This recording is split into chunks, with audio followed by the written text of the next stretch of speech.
सच के साथ। नमस्कार, सिटी वाराणसी लाइव में आप सभी का स्वागत है। मैं हूं अमित मिश्रा। ये सबसे पहले नजर डालते हैं आज के मुख्य समाचारों पर। एसटीपी कार के चलते गंगा के पास बसी गंगोत्री विहार कॉलोनी के मकानों में आई दरार, विरोध में धरना, अधिकारियों द्वारा किया गया निरीक्षण। कांग्रेस ने महंगाई के खिलाफ दक्षिणी विधानसभा में निकाली पदयात्रा।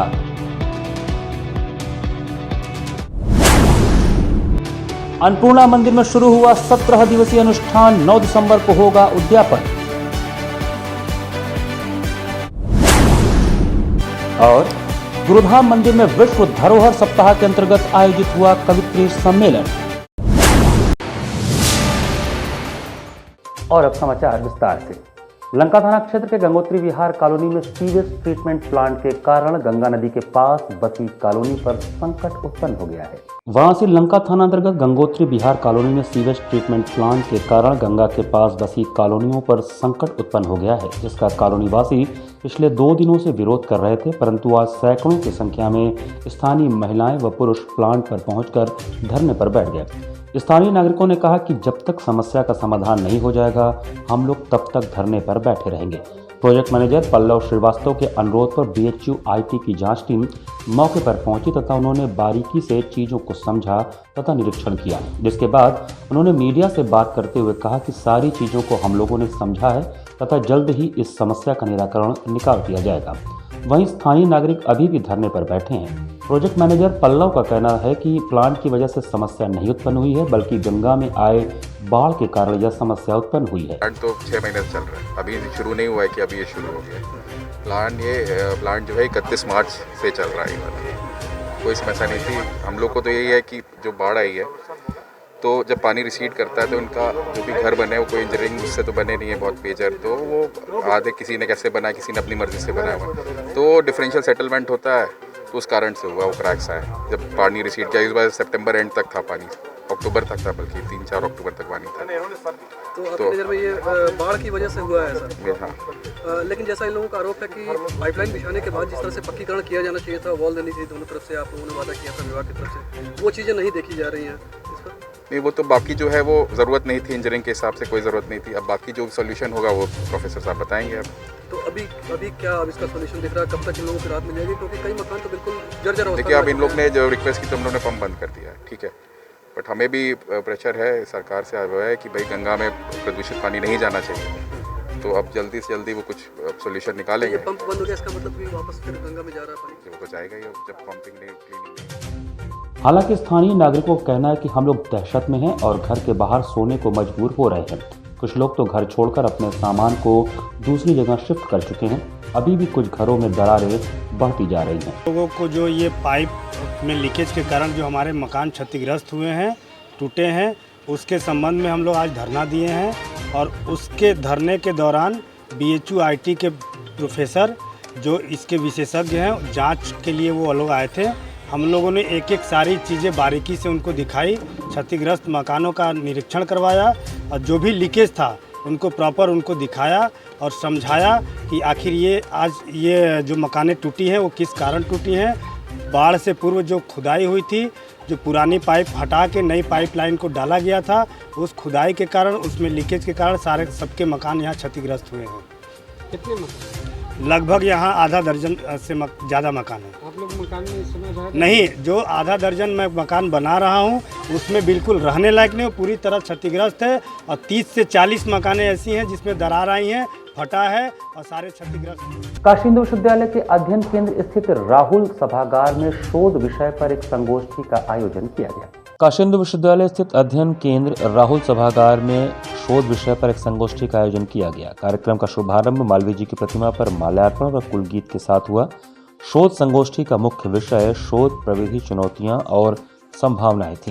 कार्यक्रम की अध्यक्षता प्रोफेसर अनिल कुमार त्रिपाठी, निदेशक विज्ञान संस्थान बीएचयू, विशिष्ट वक्ता के रूप में प्रोफेसर ज्ञानेश्वर चौबे, जीव विज्ञान विभाग बीएचयू, प्रोफेसर सरफराज आलम, भूगोल विभाग बीएचयू, डॉक्टर आशुतोष कुमार, इतिहास विभाग बीएचयू, डॉक्टर सुधा शर्मा, भूगोल विभाग बीएचयू, शोध विषय पर अपने अपने विचार छात्रों के सम्मुख रखे। कार्यक्रम के समन्वयक प्रोफेसर से प्रकाश शुक्ल भोजपुरी अध्ययन केंद्र कला संकाय BHU ने बताया कि छात्रों को शोध कार्य करते हुए कच्चे का प्रयोग नहीं करना चाहिए, जिससे शोध कार्य गलत हो जाता है। वहीं कार्यक्रम में शिवराज सरकार ने लोगों को लैपटॉप पर शोध की बारीकियों की संभावनाओं सहित अन्य पहलुओं से रूबरू कराया।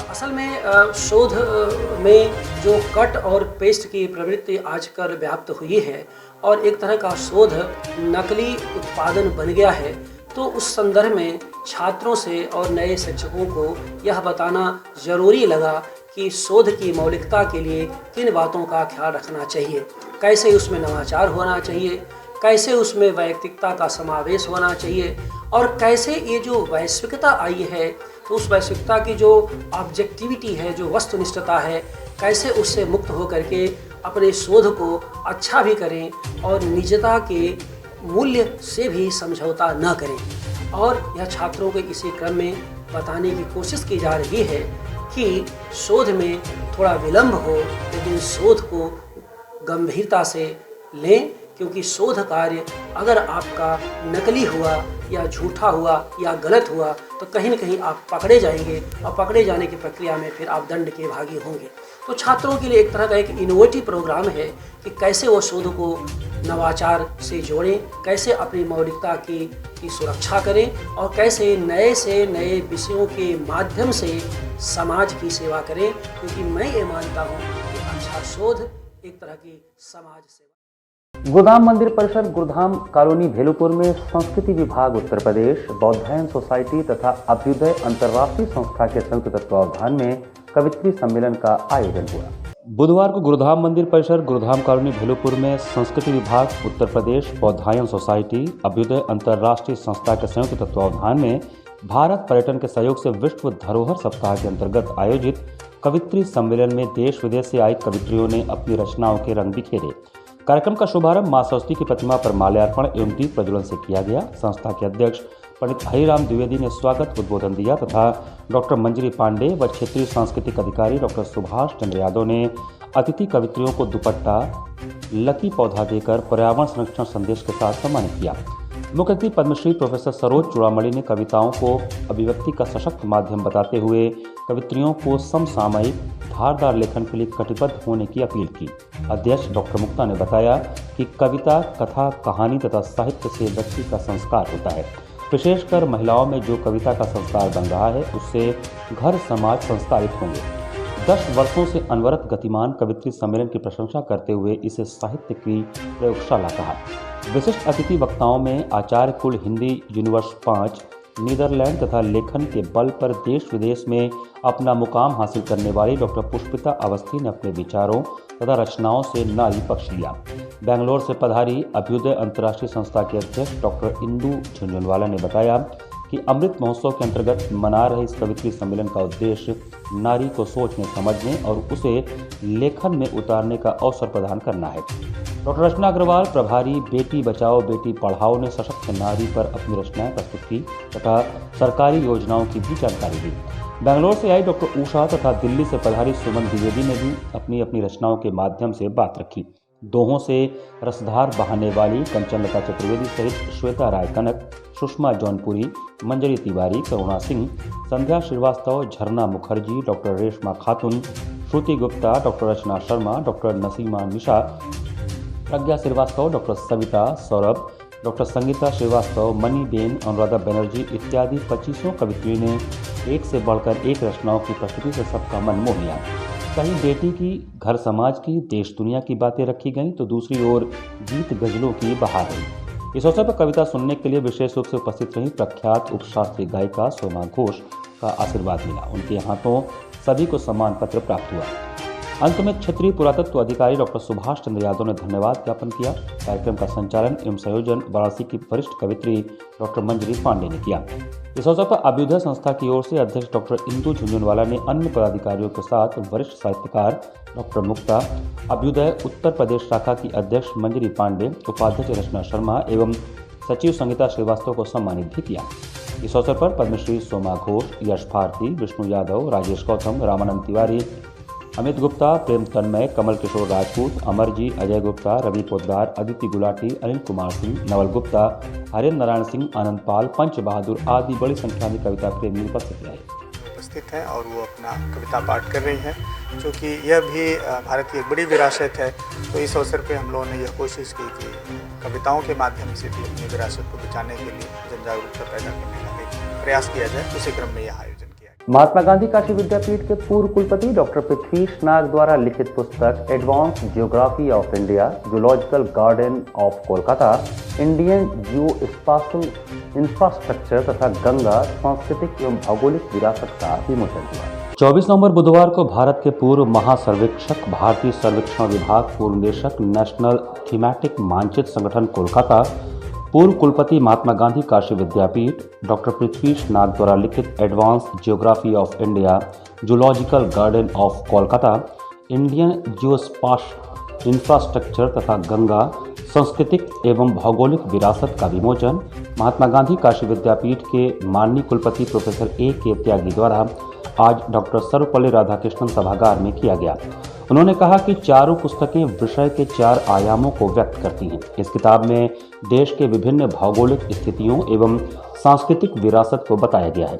उन्होंने श्री शिव प्रसाद गुप्ता जी के व्यक्तित्व पर चर्चा करते हुए कहा कि आज श्री शिव प्रसाद गुप्ता जी के ऊपर शोध होने की जरूरत है, क्योंकि इसी से उनके विचारों को देश विदेश तक पहुंचाया जा सकता है। सभी पुस्तकों का प्रकाशन भारतीय प्रकाशन वाराणसी द्वारा किया गया। इस अवसर पर डॉक्टर सुनीता पांडे कुलसचिव, सहायक कुलसचिव हरिश्चंद्र, श्री शिव प्रसाद गुप्त आज परिवार से Shri Ambuj Kumar Gupt, doctor Devi Prasad Singh, doctor Sanjay, professor Rekha, professor Sushil Kumar Gautam, doctor Deepak Kumar, doctor Hausila Prasad, Om Prakash Singh, doctor Chandrashekhar एवं doctor Markandey Singh, doctor Urjasvita Singh, professor Ravi Prakash Pandey आदि प्रमुख लोग उपस्थित थे। मेरी 4 किताबें हैं, जिसमें ज्योग्राफी ऑफ इंडिया एक है, गंगा के ऊपर है, एक जो स्पेशल इंफ्रास्ट्रक्चर पर है, एक जियोलॉजिकल गार्डन के ऊपर है। ये 4 किताबें आज मेरे पुरानी यूनिवर्सिटी में रिलीज़ करने का सौभाग्य मिला। आपने विद्यापीठ को ही क्यों चुना? मैंने इसलिए चुना कि बहुत से काम मैंने विद्यापीठ में ही शुरू किए थे और 2 किताबें, एक सेकेंड एडिशन है, इनका फर्स्ट एडिशन मेरे वाइस चांसलर रहते हुए यहाँ मैंने ये किताब बनाई थी, तैयार की थी। किताब किन किन भाषाओं में प्रकाशित है? हिंदी में है और इंग्लिश में। और उन युवाओं से क्या कहेंगे जो अभी जियोग्राफी के बारे में बहुत ज़्यादा जानकारी हासिल करें? उन्हीं के इंटरेस्ट के लिए ये किताबें लिखी गई है, जिससे कि वो ज्योग्राफी में इंटरेस्टेड हों और काम को आगे बढ़ाएं। इसमें जियो स्पेशल इंफ्रास्ट्रक्चर जो है वो सॉफ्ट टेक्नोलॉजी के ऊपर, इसमें ज्योग्राफी का बहुत ज़्यादा रोल है। सर, जो आपने जी, उसका क्या तो ये भारत माता मंदिर में ज्योग्राफी का इतना इम्पोर्टेंट सेंटर है, इसके बारे में कभी चर्चा ज़्यादा नहीं हुई। हमने कोशिश किया कि उस चीज़ को हाईलाइट करें, अपनी किताब की जैकेट में उसको दिखाने की कोशिश किया, जिससे जो लोग किताब को देखें वो भारत माता मंदिर के इम्पोर्टेंस को समझें और ज्योग्राफी में क्या रिलेशनशिप हो सकता है और शिव प्रसाद गुप्त जी का कंट्रीब्यूशन इंडियन ज्योग्राफी में क्या है, इसको भी हाईलाइट किया। वाइस चांसलर आए, हमारे प्रोफेसर्स आए, उनका कंट्रीब्यूशन पूरे दुनिया में, पूरे भारत में जाना जाता है। और आज उसी कड़ी में हमारे पूर्व कुलपति प्रोफेसर नाग जी ने जो एक गैप था भूगोल के एजुकेशन में, नई शिक्षा नीति और जो हमारी पुरानी पुस्तकें हैं उनके बीच का जो गैप है उसको भरने के लिए बहुत ही सुंदर प्रयास किया है। और भूगोल की जितनी भी विधाएं हो सकती हैं, जितने भी कोर्सेज हो सकते हैं, वो यूजी स्टूडेंट के लिए हो या पीजी स्टूडेंट के लिए, उनके लिए बहुत ही सुंदर किताबें बहुत ही साधारण भाषा में, जो कि भारतीय बच्चों के लिए बहुत लाभदायक होंगी, वो पब्लिश की हैं। इस अवसर पर मैं प्रोफेसर नाग जी को बहुत शुभकामनाएँ देता हूँ। मैदागंज स्थित पीजी कॉलेज के सामने अवैध ऑटो स्टैंड के कारण ट्रैफिक जाम की विकट परिस्थिति बार बार उत्पन्न हो जा रही है। वाराणसी कोतवाली थाना अंतर्गत मैदागंज चौराहा के पास अवैध ऑटो स्टैंड संचालित किया जा रहा है, जो कि प्रशासन की ओर से हरिश्चंद्र कॉलेज के पास पार्किंग की व्यवस्था बनाई गई है। इसके बावजूद पीजी कॉलेज के सामने अवैध तरीके से ऑटो स्टैंड बनाया गया है। प्रशासन के बार बार मना करने के बावजूद ऑटो चालक मान नहीं रहे हैं, जिसकी वजह से मैदागंज चौराहे के आसपास के क्षेत्रों में दिन भर जाम की समस्या लगी रहती है। प्रशासन ट्रैफिक पुलिस की ओर से चेकिंग चालान कराई जाती है, इसके बावजूद भी ऑटो और टोटो दोनों गाड़ियों के चालक मनमाने तरीके से चौराहों पर गाड़ी खड़ी कर सवारी बटोरते हैं। इसकी वजह से दिन भर चौराहे पर जाम लगा रहता है। साथ ही दूसरे छोर पर हरिश्चंद्र डिग्री कॉलेज है, जब कॉलेज की छुट्टी होती है तब उस समय जाम की स्थिति और भी बढ़ जाती है। यातायात की भी लापरवाही, पुलिस प्रशासन की भी लापरवाही, नगर निगम की भी लापरवाही है। नगर निगम को खाली दुकानदारी ही देखते हैं, लेकिन वाहन कहीं नहीं देखते हैं कि वाहन कहाँ पे आदमी खड़ा करते हैं। अभी सागर दवा मंडी के देख लीजिए, जितनी वाहन रोड पे खड़ी हो जाती है वो सब को पार्किंग में खड़ा करना चाहिए। यहाँ पर वक्त चला छोटे से ब्रेक का। बने रहिए सिटी वाराणसी लाइव के साथ। वाराणसी लाइव, सच के साथ। Best fundamental lab, best faculty, best placement set. We are proud to be a student of JDSN. I am a student of Jeevandeep Mahavidyalaya. I am proud of Mahavidyalaya for excellent faculty, best support and best infrastructure and best placement. Best fundamental lab, best faculty, best placement set. We are proud to be a student of JDSN. I am a student of Jeevandeep Mahavidyalaya. I am proud of Mahavidyalaya for excellent faculty, best support and best infrastructure and best placement.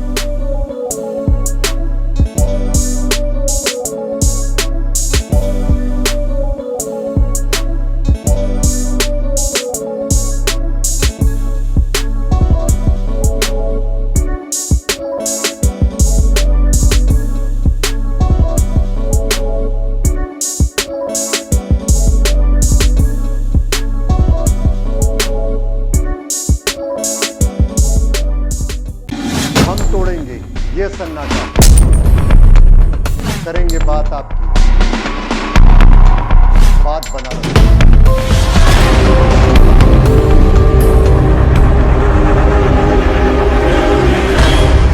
पूछेंगे सवाल, उठाएंगे मुद्दे, करेंगे बहस, होगा मुकाबला आमने सामने, ताकि सच जिंदा रहे।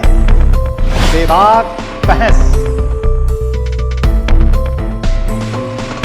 कोरोना वायरस ने देश में एक बार फिर से रफ्तार पकड़ ली है। ऐसे में जरूरी है कि सभी लोग पूरी एहतियात बरतें। घर से बाहर निकलते समय मास्क का सदैव प्रयोग करें। समय समय पर हाथों को सैनिटाइजर से सैनिटाइज करें। ज्यादा भीड़ भाड़ वाली जगहों में जाने से बचें। 2 गज की दूरी का पालन करें। स्वस्थ रहें, सुरक्षित रहें। जनहित में जारी वाराणसी लाइव। वाराणसी लाइव, सच के साथ। ब्रेक के बाद आपका स्वागत है। अगहन माह के कृष्ण पक्ष के पंचमी तिथि 24 नवंबर से मां अन्नपूर्णा के दरबार में 17 दिवसीय महाव्रत का प्रारंभ हुआ।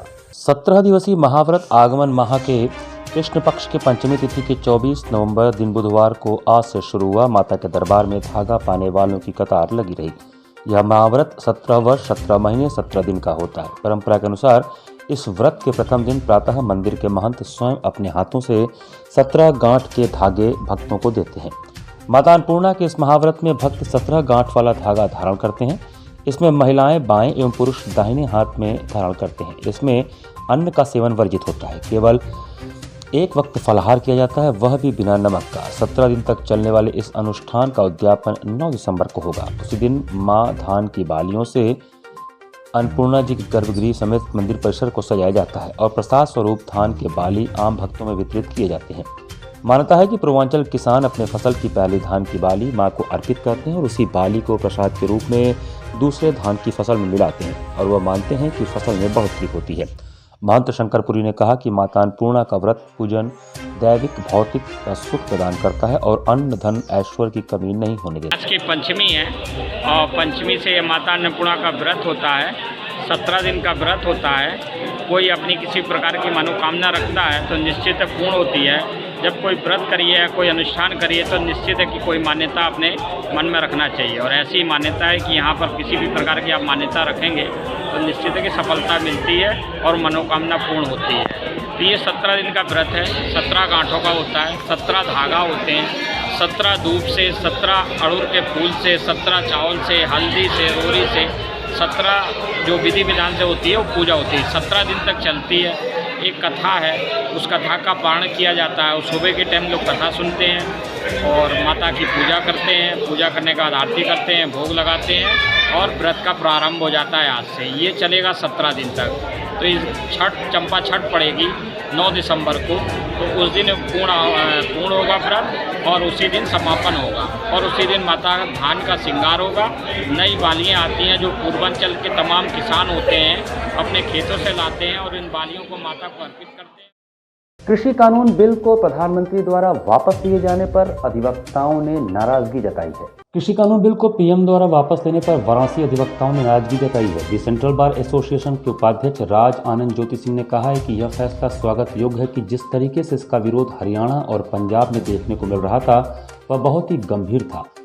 दो प्रदेश में कांग्रेस का शासन चल रहा है, दोनों ही प्रदेश में किसान द्वारा लगातार धरना प्रदर्शन किया जा रहा था। श्री सिंह ने सीधे तौर पर कांग्रेस पर तंज कसा है। उन्होंने कहा कि यह किसान नहीं थे या भाड़े वाले किसान थे और कांग्रेस द्वारा उन्हें फंड दिया जा रहा था, इसलिए वह कांग्रेस के कहने पर ही लगातार धरना प्रदर्शन कर रहे थे। विपक्ष की साजिश और विपक्ष द्वारा जाल बिछाए गए पर किसान फंसते चले गए। निश्चित तौर पर पंजाब और हरियाणा में उनका काफी नुकसान हुआ है। निश्चित तौर पे हो जाना चाहिए था, क्योंकि जो विरोध थे वो केवल पंजाब और हरियाणा में देखे जा रहे थे, जो कांग्रेस शासित प्रदेश थे। तो प्रधानमंत्री जी भी इंतजार कर रहे थे, देश देखना चाह रही थी कि ये विरोध कहाँ तक जाता है। विरोध पूरे देश में कहीं नहीं था, विरोध जो मुख्य रूप से चल रहा था वो पंजाब और हरियाणा में चल रहा था, जिसका पूरा विरोध वहीं दो राज्यों में, जो कि कांग्रेस शासित राज्य है, वहाँ पे कांग्रेस की सरकार है। तो निश्चित तौर पे कहा जा सकता है कि ये बिल वापसी किसानों, चूँकि किसान गुमराह हो चुके थे इन दो प्रदेशों में और किसानों का शोषण हो रहा था, सारी फसलें बर्बाद हो रही थी, उनका परिवार भूखमरी के स्तर पे आ गया था। तो प्रधानमंत्री जी का जो फैसला आया उसका स्वागत देश करती है और प्रधान सेवक के साथ पूरा देश खड़ा है। बढ़ती महंगाई के खिलाफ महानगर कांग्रेस कमेटी द्वारा दक्षिणी विधानसभा क्षेत्र में बुधवार को पदयात्रा निकाली गई। 24 नवंबर बुधवार को महानगर कांग्रेस कमेटी के तत्वावधान में दक्षिणी विधानसभा में महंगाई के खिलाफ पदयात्रा निकाली गई। पदयात्रा की शुरुआत टाउन हॉल स्थित महात्मा गांधी जी की प्रतिमा पर माल्यार्पण करके हुई तथा यह पदयात्रा मैदागिन, मध्यमेश्वर, दारानगर, जैतपुरा, कमलगढ़ा, चितलपुरा, कोयला बाजार, अंबिया मंडी, बलुआबीर होते हुए आजाद पार्क स्थित शहीद स्मारक पर भावभीनी श्रद्धांजलि अर्पित करके समाप्त हुई। पदयात्रा की अध्यक्षता महानगर अध्यक्ष राघवेंद्र चौबे ने किया। यात्रा का संयोजन महानगर कांग्रेस कमेटी की दक्षिणी विधानसभा इकाई ने किया। नुक्कड़ सभा को संबोधित करते हुए वक्ताओं ने बताया कि भाजपा भगाओ, महंगाई हटाओ पदयात्रा पूरे प्रदेश में विधानसभा स्तर पर चल रही है। प्रदेश व देश में बिजली से लेकर पढ़ाई तक, दवाई, पेट्रोल, डीजल, रोजमर्रा की वस्तुएं, खाद, बीज में अत्यधिक मूल्य वृद्धि सरकार के कुचरित्र को उजागर करती है। महंगाई ने लोगों को मजबूर कर दिया है। योगी मोदी की सरकार में आम लोगों का जीना दुश्वार हो गया है। चंद पूंजीपतियों की मनमानी व बरामदी के कारण आम आदमी घुट-घुट कर जीने को मजबूर है। चारों तरफ महंगाई का जंजाल है व पूरे प्रदेश में असंतोष का माहौल है। जनता इस सरकार से ऊब चुकी है। कोरोना की मार के बाद अब महंगाई की मार में जनता को बेबस होना पड़ रहा है। समाज का हर वर्ग इनसे आहत है, छला महसूस कर रहा है। किसान, बुनकर, नौजवान इनके साथ झूठ, ब्रांडिंग, प्रचार का प्रोपेगेंडा रचकर यह सरकार मूल मुद्दों को भटकाना चाहती है। कांग्रेस जन घर घर जाएंगे और भाजपा के कुचरित्र को उजागर करेंगे। भाजपा को अपने कामों व कर्मों पर भरोसा नहीं है, तभी वह धर्म की आड़ में अपने आप को व अपने पाप को छुपा रही है।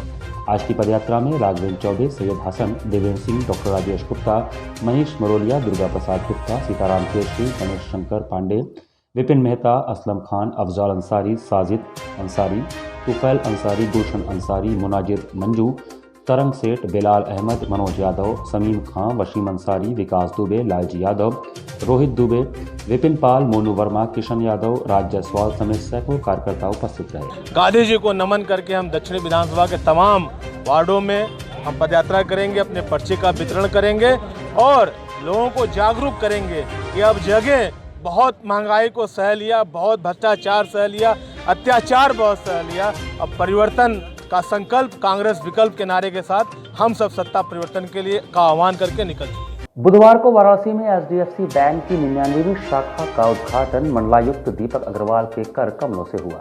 बुधवार को अपराह्न में HDFC बैंक के वाराणसी मंडल की 99वीं शाखा का उद्घाटन मंडलायुक्त दीपक अग्रवाल IAS के कर कमलों से हुआ। वाराणसी मंडल में अब 99 शाखाएं हो गई और चंदौली जनपद में 4 शाखाएं हैं। इस अवसर को संबोधित करते हुए आयुक्त महोदय ने कहा कि आपके बैंक की यह विकास यात्रा इस बात का प्रमाण है कि आपकी बैंकिंग सेवा से ग्राहक संतुष्ट है और शहर और गांव हर जगह आपकी स्वीकार्यता है और आमजन आपकी बैंकिंग सेवाओं को महत्व देते हैं। ग्राहकों के बीच यह विश्वास आपकी कटिबद्धता और प्रतिबद्धता दोनों का परिचय देती है। अब पड़ाव क्षेत्र के लोग भी विश्व स्तरीय सेवाओं का लाभ ले सकेंगे। आयुक्त महोदय का स्वागत और सम्मान वाराणसी मंडल के सर्किल हेड मनीष टंडन ने किया और बताया कि वाराणसी मंडल पूर्वी उत्तर प्रदेश के 13 जनपदों को जोड़कर बना है और पड़ाव 99वीं शाखा है। ऐसा बैंकिंग सेक्टर पूरे देश में ही अब गांव-गांव, कस्बे-कस्बे फैल रहा है और उसमें प्राइवेट बैंक्स की भी काफ़ी बड़ी भूमिका है और उसी कड़ी में SDFC द्वारा आज पड़ाव क्षेत्र में एक बैंक अपना ब्रांच का उद्घाटन कराया गया है और मुझे पूरा विश्वास है कि इस ब्रांच के खुलने से आसपास के जो हमारे व्यापारी हैं और हमारे जो बहुत सारे गांव में काश्तकार हैं, अब बैंकिंग ऐसी चीज़ हो गई हर आदमी के लिए ज़रूरत की नीड बन गई है, उनको भी फ़ायदा होगा, प्लस जो हमारे पूरे एरिया है उसके इकोनॉमी को भी फ़ायदा होगा। इस अवसर पर वाराणसी क्षेत्र के क्लस्टर हेड रोहित खन्ना ने उपस्थित गणमान्य अतिथियों दीपक बजाज, रोहित गोविल, रोहित केजरीवाल, देवेंद्र सिंह इत्यादियों का सम्मान किया। शाखा प्रबंधक विशाल कयाल ने उद्घाटन कार्यक्रम का संचालन किया और कहा कि बैंक के प्रति आप सभी के विश्वास को बनाए रखेंगे और पूर्ण निष्ठा के साथ आपकी अपेक्षाओं को बैंक के दिशा निर्देशानुसार पूरा करेंगे। इस अवसर पर वाराणसी और चंदौली जनपद में बैंक के वरिष्ठ अधिकारीगण मौजूद थे। चाहे आपको पर्सनल लोन हो, चाहे बिजनेस लोन हो, कोई किसी भी तरह का लोन होगा वो यहाँ पर मिलेगा। चाहे वो आपको एक्सपोर्ट करना हो, इंपोर्ट करना हो, जैसे अभी अंदर बात हो रही थी आयुक्त महोदय से, तो यही हो रहा था कि एक्सपोर्ट यहाँ बढ़ना चाहिए हर जगह। तो चाहे एक्सपोर्ट का हो चाहे इंपोर्ट का हो, तो जो भी काम होगा सब यहाँ से इस ब्रांच से के माध्यम से होगा। किसी चीज़ के लिए हम लोग को बनारस के लिए आश्रित नहीं होना पड़ेगा कि हमें बनारस जाना है, सब आपका यहाँ से मिलेगा। मंगलवार 23 नवंबर को कचहरी बम ब्लास्ट की 14वीं बरसी मनाई गई। अधिवक्ताओं ने मंगलवार को कचहरी परिसर में 2007 में हुए बम ब्लास्ट की 14वीं बरसी मनाई।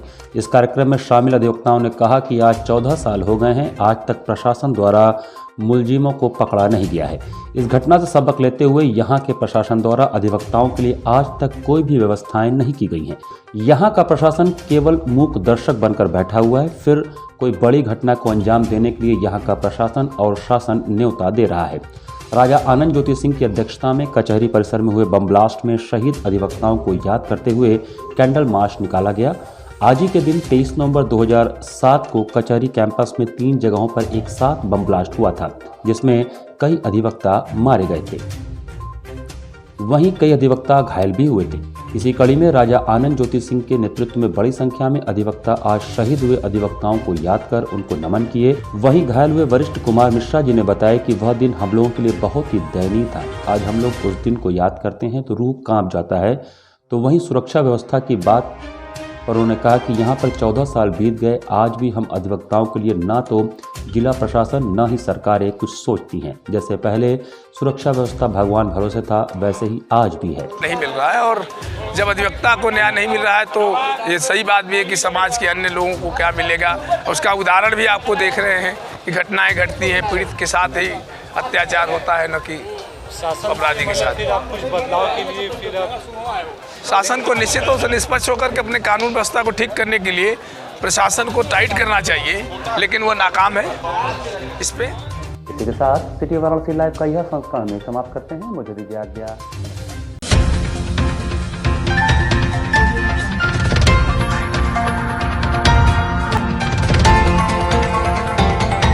वाराणसी लाइव, सच के साथ।